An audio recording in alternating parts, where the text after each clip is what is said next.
Over the past 3 decades, research has shown that the achievement gap has grown between white middle-class students and students who do not belong to either of those categories. We wanted to find out what school libraries can do to counteract that trend.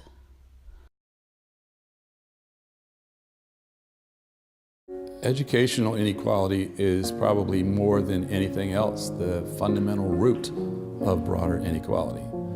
If we look at inequality in access to particular careers, inequality in income and wealth, inequality in the nature of political participation, all those things are mitigated by equalizing the skills that education produces, not only the academic skills, but the dispositions, the frames of minds, the conscientiousness, the diligence, the sense of agency.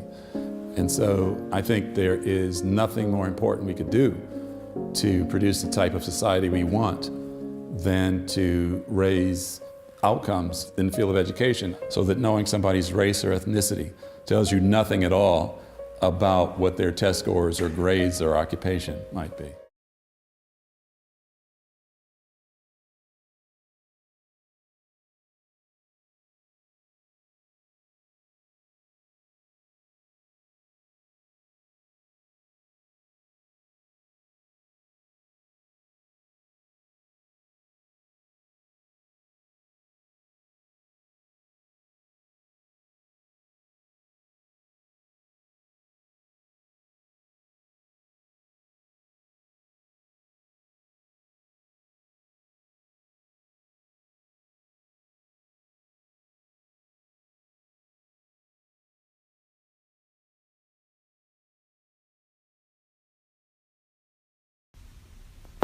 Because the library profession has a stark lack of diversity, school librarians can better serve demographic groups that are labeled underachieving by reflecting on their own biases and approaching their work with children who are different from themselves in a critical way. Thoughtfully curated collections of multicultural children's literature and culturally responsive library programming can help create the conditions necessary for a nurturing academic environment that uses social energy to fuel student learning. A commonly cited factor contributing to skill loss and gap increase between socioeconomic groups is the lack of instruction over summer vacation. Participants in summer reading programs have been shown to not only avoid losing reading skill, but actually make improvement, as well as being more motivated and enthusiastic to read and displaying more confidence in a classroom setting. Statistically speaking, parents of lower socioeconomic households are less likely to be involved with their children's education, possibly as a result of their own poor educational experiences or a low level of English literacy.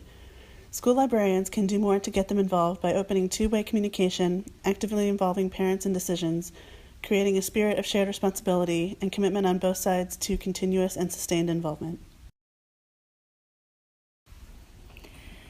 Multiple studies emphasize the positive role a librarian can have on at-risk youth with developing tools to promote self-esteem, a sense of achievement, and resiliency by creating challenging curriculum, fostering a love of reading, promoting pro-social activities through educational programs and activities, and developing an understanding relationship with the children who visit the library, making for improved circumstances.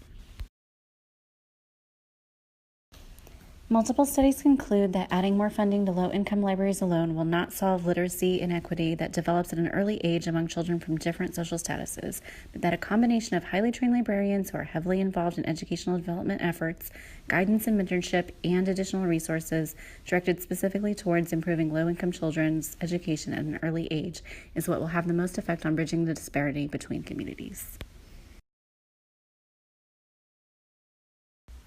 The annual economic cost of the achievement gap on the U.S. economy is greater than that of a recession.